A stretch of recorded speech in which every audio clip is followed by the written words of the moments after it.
In front of me is OPPO Reno 13 and today I would like to show you how you can turn on or off location.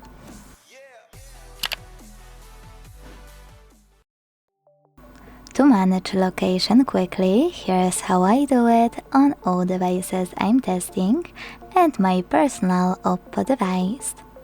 Just go into Tab menu and find Location shortcut. When you find it, tap on it.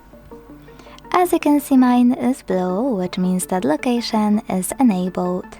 To disable it, tap on the same shortcut until it's black.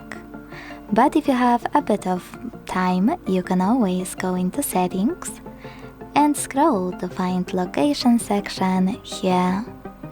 After tapping on it, you can manage it thanks to this switcher next to Use Location.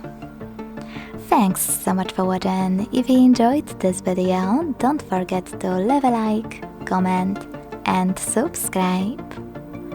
Bye!